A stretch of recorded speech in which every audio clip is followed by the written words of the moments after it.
Feels like collateral damage that if, in fact, 42 minor league teams have their doors shut, that this happens. How should this particular issue impact those decisions? Well, I'm not sure that those two decisions have anything to do with each other. When you look at the pipeline of general managers and executives and managers in the game today, the old pipeline of having to work your way up through the minors and gain experience down in the lower ranks doesn't exist anymore. If you look at who's getting managerial jobs, David Ross gets a job with the Cubs. He never had any managerial experience. Dave Roberts didn't have any. Aaron Boone didn't have any. Neither did Alex Cora. So that pipeline isn't the same anymore.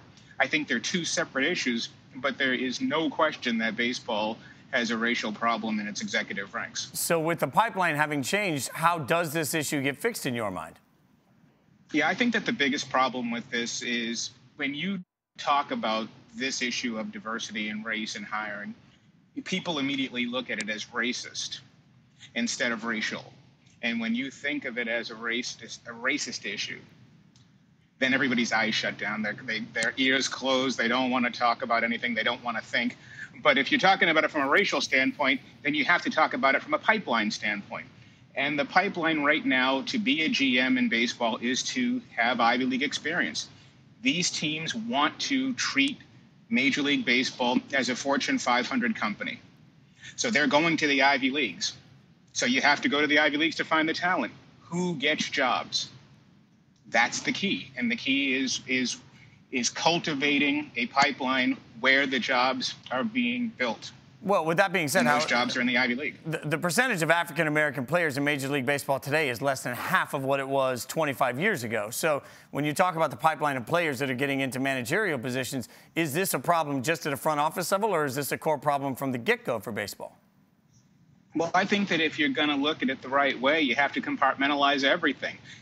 Ex-players aren't becoming GMs anymore anyway, with the exception of Billy Beane and Scott Service and a couple of other guys. Very few players are getting those jobs anymore. So I think you take the player side of it, which is down to 7% on the field. That's a separate issue from the executive ranks. The executive ranks, the GM ranks, you've got an Ivy League issue. That's a bottom line, because I really appreciate what both Dusty Baker and Dave Stewart said the other day about the game going backwards.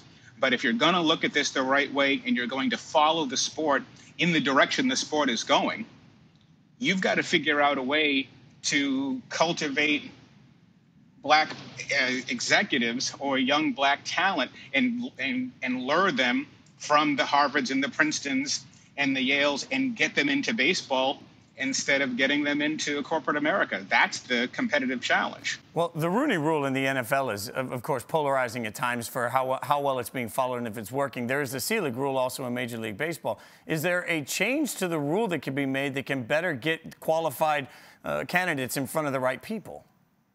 I don't think it's about rules. I think it's about culture. I think it's about hiring. It's about, do you want to have somebody African-American running your franchise? And I don't think rules settle that. Rules don't settle that at the managerial level, and rules aren't going to satisfy that at the GM level. The bottom line here is, can you cultivate, do you want to cultivate the type of players or the type of executives that you're cultivating from the Yales and the Princetons and the Cornells, whether it's the John Daniels and the A.J. Prellers and the rest of them? Thank you for watching ESPN on YouTube. For more sports, highlights, and analysis, be sure to download the ESPN app. And for live streaming sports and premium content, subscribe to ESPN+.